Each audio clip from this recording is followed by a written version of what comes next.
दहशतगर्द एक ऐसे नौजवान की दास्तान जिससे बचपन में जायदाद, ऐशो आराम, अपनों का प्यार, रिश्ते छीन लिए गए। हालात के चुंगल में फंसकर वो जुराइम की दुनिया में दाखिल हुआ। मुहिब वतन होते हुए मुल्क दुश्मन करार दिया गया। इंडिया गया तो कदम कदम पर मौत ने घेरा, मगर उसने इंडिया में इंडिया की बैंड बजाए रखी। दास्तान की तरफ जाने से पहले चैनल को सब्सक्राइब करें, लाइक और शेयर करके अपनी मोहब्बत का सबूत दें। एक दिल हिला देने वाली दास्तान, दहशतगर्द।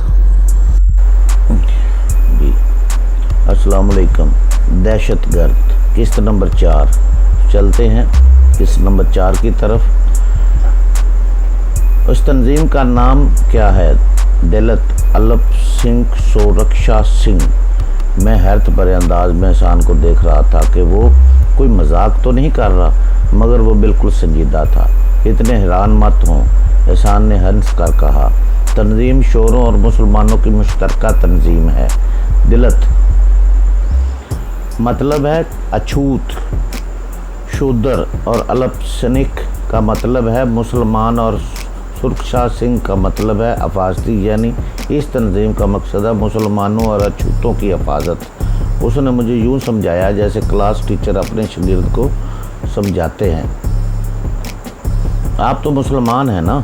मैंने पूछा। अल्हम्दुलिल्लाह। एहसान भी मुस्कुराया, फिर बोला, हाँ अब बाल आपके कोट में है। आप भी तो बताइए कि आप यहाँ तक कैसे पहुँचे। मेरे हलक में गोला सटकने लगा। बीते हुए बहुत साल जेल में गुदमद होकर रह गए। मैं एक ही रकम में माजी में जा पहुँचा। हम लोग नूर मोहम्मद के घर में जाकर छुप गए थे। मलक उस्मान के आदमी करामत के घर की तलाशी लेने के बाद चले गए थे। ज़ाहिर है वो पूरे गांव की तलाशी तो ले नहीं सकते थे। फिर नाना जी अपना घोड़ा और टांगा औने पौने बेच दिया। वो जल्द अज जल्द वहाँ से निकलना चाहते थे। जिस दिन वो घोड़ा बेच कर आए उस दिन वो बहुत अफसरदा थे। करामत चाचा ने पूछा, क्या हुआ खैर मोहम्मद, तुम्हारी तबीयत तो ठीक है? ये सुनकर नाना जी बच्चों की तरह बिलक बिलक कर रोने लगे और बोले, आज मैंने अपने दोस्त का सौदा कर दिया। वो घोड़ा ही तो मेरा सच्चा दोस्त था। वो सिसकते हुए बोले। उसी रात उन्होंने वहाँ से निकलने का फ़ैसला कर लिया।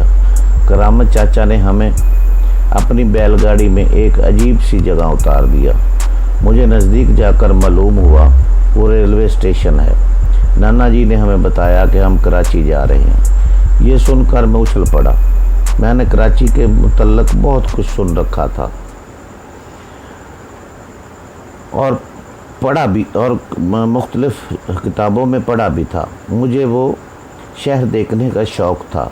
अब नाना जी ने भी वहीं जाने का फ़ैसला कर लिया था। कराची मेरे तसव्वुर से भी ज़्यादा वसी और अरीज़ था।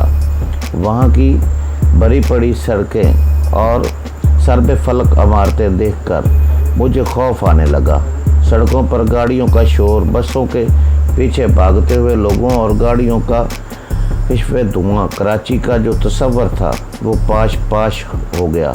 मैं तो समझ रहा था कि कराची जन्नत का नमूना होगा, मगर यहाँ तो किसी को किसी की परवाह ही ना थी। मैंने नाना जी का हाथ मजबूती से पकड़ लिया। नाना जी भी शायद पहली मर्तबा कराची आए थे, इसलिए बहुत घबराए हुए थे। अम्मा भी सहमी हुई थी। मैंने कराची में की औरतों को देखा तो मुझे एहसास हुआ कि मेरी अम्मा बहुत हसीन है। अगर वो भी इन औरतों की तरह खूबसूरत कपड़े पहन लेती तो बिल्कुल शहजादी लगती। मुझे इन लोगों पर बहुत गुस्सा आ रहा था जो अम्मा को घूर घूर कर देख रहे थे। अजीब लोग हैं। मैंने सोचा, आखिर ये मेरी अम्मा को क्यों घूरे जा रहे हैं। नाना जी किसी न किसी तरह स्टेशन की इमारत से बाहर निकल आए और हमें देखकर एक गाड़ी हमारे नज़दीक आकर रुकी। ड्राइवर ने गर्दन खिड़की से बाहर निकाल कर पूछा, कहाँ जाओगे बाबा जी? बेटा मुझे सब्ज़ी मंडी जाना है, बाबा जी ने जल्दी से कहा। वहाँ मेरा यार गुलाम कादर कागज़ की थैलियाँ बेचता है। अगर तुम सब्ज़ी मंडी जाते हो तो उसे जानते होगे। ड्राइवर ज़ोर ज़ोर से हंसने लगा। वो किसी पिंड या तहसील की सब्ज़ी मंडी नहीं है बाबा जी, ये कराची है। यहाँ की सब्ज़ी मंडी इतनी बड़ी है कि अगर अंदर घुस जाओ तो फिर वापसी का रास्ता ना मिले। खैर, मैं तो तुम्हें सब्ज़ी मंडी पहुँचा दूँगा, मगर 30 रुपये होंगे। 30 रुपये? नाना जी बुखला कर बोले। इतने पैसे तो वो 10 दिन में कमा पाते थे। नहीं बेटा, बहुत ज़्यादा हैं, मैं किसी और से बात करता हूँ। अच्छा चलो 20 दे देना, ड्राइवर ने कहा। अम्मा जल्दी से बोली, बैठ जाओ बाबा, हम लोग यहाँ कब तक खड़े रहेंगे। वो दरअसल इन लोगों की नज़रों से खौफज़दा थी जो इन्हें मुसलसल घूरे जा रहे थे। नाना जी खुद भी घबराए हुए थे, इसलिए इस गाड़ी में बैठ गए। हमारी हवेली में इससे अच्छी गाड़ियाँ थी, इसलिए मुझे ज़्यादा मज़ा नहीं आया। मैं तो सारा वक्त खिड़की से सर बाहर निकाले पीछे की तरफ भागती हुई सड़क और भांत भांत की गाड़ियाँ देखता रहा। सब्ज़ी मंडी पहुंचकर नाना जी मज़ीद घबरा गए। वहाँ बगैर पते के किसी आदमी को ढूंढना ऐसा ही था जैसे भूसे के ढेर में सुई तलाश करना। सब्ज़ी मंडी वाकई इतनी बड़ी थी कि इसमें अगर बंदा चला जाए तो शायद वापसी का रास्ता न मिलता। नाना जी ने एक अक्लमंदी की कि वो अपने दोस्त गुलाम कादर का पता इन्हीं लोगों से पूछा जो कागज़ की थैलियाँ और लिफाफे बेच रहे थे। आखिर एक दुकानदार ने गुलाम कादर का पता बता ही दिया। वो नाना जी को देखकर हैरान रह गया। अरे खैर मम्मा, तुम और ये कुलसूम बेटी है ना? उसने अम्मा की तरफ इशारा किया। फिर वो मेरी तरफ मुतवज्जो हुआ। ये कौन है? उसके सवाल पर मुझे बहुत गुस्सा आया। वो मुझे नहीं पहचानता? नाना जल्दी से बोले, ये कुलसूम का बेटा कामरान है। तो क्या कुलसूम की शादी भी होगी? वो हैरान रह गया। यार तुम बरसों से तो गांव में नहीं आए, तुम्हें कैसे मालूम हो सकता है कि कुलसूम की शादी हुई थी या नहीं? गुलाम कादर हमें लेकर जिस जगह पहुंचा उसे वो घर कह रहा था। मैं हैरान रह गया। वो शहर में ऐसी जगह भी होगी? क्या गुलाम कादर को रहने के लिए यही जगह मिली थी? यहाँ इतनी बहुत सारी तो इमारतें थी, उसे इन इमारतों में कहीं भी जगह नहीं मिली। ये जान कर तो मेरा दिल बैठने लगा। हम भी उसी जगह रहेंगे। फिर नाना जी ने गुलाम कादर के कहने पर फलों का ठेला लगा लिया। अम्मा चूँकि 8 जमातें पढ़ी हुई थी, इसलिए वो घर ही में महल्ले की लड़कियों को पढ़ाने लगी। यूँ किसी न किसी तरह हमारी ज़िंदगी की गाड़ी घिसने लगी। नाना जी और अम्मा दोनों की यही कोशिश थी कि मैं पढ़ लिख कर बड़ा आदमी बनूं। मैं खुद भी अपने आप को बड़ा आदमी समझता था। मेरे हम उम्र लड़के कोई न कोई काम करते थे। कोई बच्चों के स्कूल के सामने ठेला लगाता था, कोई किसी कारखाने में काम करता था, कोई अखबार बेचता था। मैं इन सब में सबसे ज़्यादा खुश नसीब था कि पढ़ रहा था। अम्मा ने मुझे किसी सरकारी स्कूल में दाखिला नहीं कराया था, बल्कि मैं एक महंगे स्कूल में पढ़ रहा था। नाना जी और अम्मा मेरी तालीम के अखराजात पूरे करने के लिए क्या क्या जतन करते थे, मैंने कभी इस पर गौर ही नहीं किया था।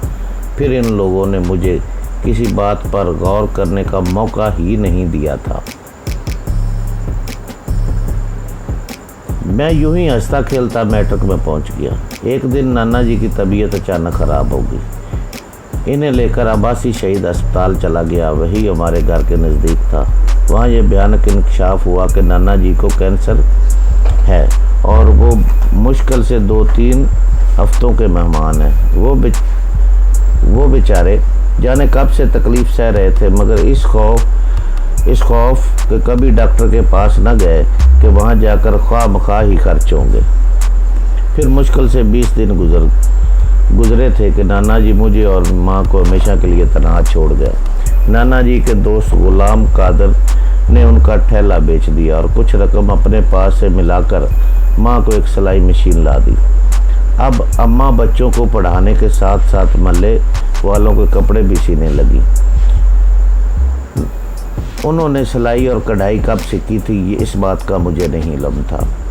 चंद ही महीने में अम्मा इतनी बेहतरीन कपड़े सीने लगी कि मैं हैरान रह गया। एक दफ़ा अम्मा ने मोहल्ले की एक छोटी सी लड़की की इतनी खूबसूरत फ़राक सी कि मैं अश कर उठा। वो फ़राक इतनी खूबसूरत थी कि अम्मा के पास दूर दूर से काम आने लगा। स्कूल में मेरा एक दोस्त हमीद भी था। उसकी एक बड़ी गारमेंट फैक्ट्री थी। सदर में उनकी एक दुकान भी थी। एक दफ़ा मैं हमीद के साथ दुकान में बैठा हुआ था कि एक आदमी वहाँ आया। उसके हाथ में बड़ा सा एक ब्रीफ केस था। उसने ब्रीफ केस में 2-3 बहुत खूबसूरत फ़राकें निकाली और हमीद के मैनेजर के सामने रख दी। मैं दिलचस्पी से उसे देख रहा था। बाद में मालूम हुआ कि वो फ़राकों के कुछ सैंपल लेकर आया है। अचानक मेरे जहन में चमका सा हुआ, अगर अम्मा कपड़े सिएं और मैं दुकानों पर बेचूं तो बहुत फ़ायदा होगा। मैंने अम्मा के सामने ये तजवीज़ रखी तो वो भी राज़ी हो गई।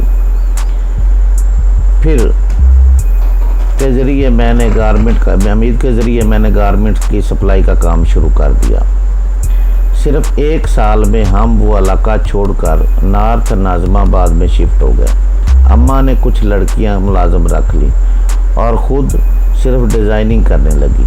मुझे अफसोस होता था, मुझे ये ख्याल पहले क्यों ना आया। नाहक अम्मा को इतनी तकलीफ़ हुई। वो अब भी दिन रात मेहनत करती थी। मैं इन दिनों BA के इम्तिहान से फ़ारिग होकर माँ के साथ हाथ बटाने के लिए ज़्यादा से ज़्यादा वक्त फैक्ट्री में गुजारता था। इन्हीं दिनों एक ऐसा वाक़या रूनुमा हुआ जिसने मेरी ज़िंदगी का रुख ही मोड़ दिया। यास्मीन को पहली दफ़ा मैंने अपनी फैक्ट्री में देखा था। मैंने उसे देखा तो देखता ही रह गया। वो इतनी ही हसीन थी। इस वक्त किसी बात पर हंस रही थी। मैंने पूछा कि उन्होंने बताया कि इस लड़की का नाम यास्मीन है। अच्छे खाते पीते घराने से तल्लुक़ रखती है। यहाँ तो डिज़ाइनिंग के शौक़ में आती है। फिर यास्मीन गैर महसूस तरीके पर मेरे नज़दीक आती गई, यहाँ तक कि हम एक दूसरे के लिए लाज़िम मलज़ूम हो गए। मैंने दिल ही दिल में फ़ैसला कर लिया कि यास्मीन को हमेशा के लिए अपनाऊंगा। अम्मा से मैंने बात की तो उन्होंने सख्ती से मेरी मुखालफत की और बोली, तुम पहले अपनी तालीम मुकम्मल करो, फिर शादी के बारे में सोचना। अभी तो तुम्हें मुकाबले के इम्तिहान में भी बैठना है। वो इम्तिहान मैं शादी के बाद भी दे सकता हूँ। मैंने कहा, देखो कामी, अम्मा ने हतमी लहजे में कहा, बात असल में यह है कि मुझे वो लड़की पसंद नहीं है। क्या ख़राबी है इस लड़की में? मैं फट पड़ा। कोई ख़राबी हो या ना हो, मगर मुझे वो लड़की पसंद नहीं है। अम्मा चीख कर बोली, ठीक है फिर मैं ये घर ही छोड़ देता हूँ। मैंने भी चीख कर कहा और बाहर की तरफ चल दिया। पीछे से अम्मा की गुटी गुटी चीख सुनाई दी, कामी। मैंने मुड़कर देखा, वो खड़े कदमों से फर्श पर गिर पड़ी। मैं झपट कर इनके पास पहुंचा। वो उखड़े उखड़े से सांस ले रही थी, चेहरा पसीने में तर था। कहाँ जा रहा था बेटे? उन्होंने बमुश्किल तमाम कहा। अपनी माँ से नाराज़ होकर घर छोड़कर जा रहा था। तुझ पे यास्मीन जैसी 10 लड़कियां कुर्बान कामी, तो इनकी हालत मज़ीद बिगड़ गई। मैंने चीख कर मुलाजिम को आवाज़ दी, ज़हूर डॉक्टर को फ़ोन करो, अम्मा की तबीयत बहुत ख़राब है। डॉक्टर ने आकर माँ का मुआयना किया और सर झुकाकर बोला। तो जनाब, ये थी किस्त नंबर 4। तमाम दोस्तों से गुजारिश है कि हमारे चैनल को सब्सक्राइब करें, लाइक और शेयर करें और अपनी मोहब्बत का सबूत दें। शुक्रिया। डॉक्टर ने आकर अम्मा का मुआयना किया और सर झुकाकर बोला, आई एम सॉरी कामरान,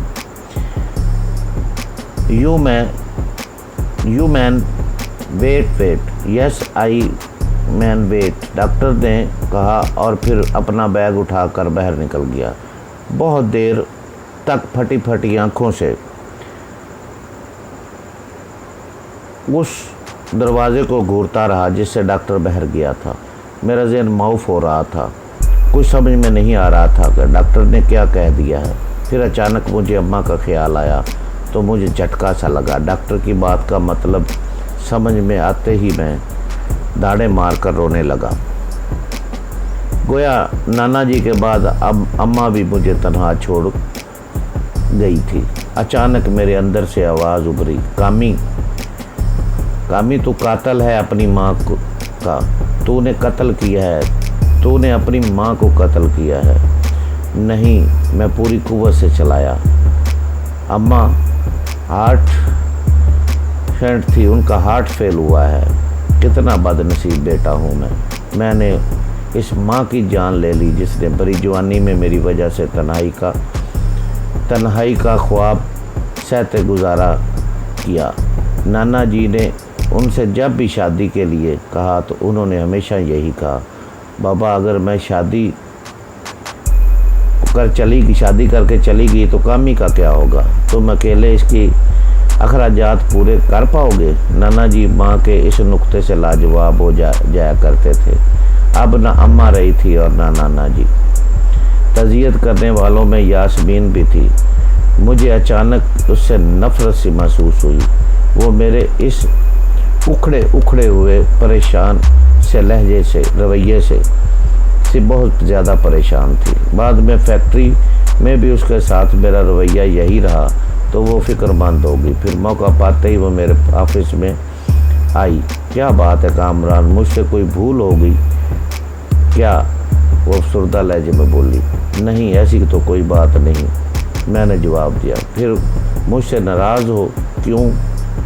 मैं नाराज़ नहीं हूँ, मैंने जला कर कहा। अब यहाँ से जाओ।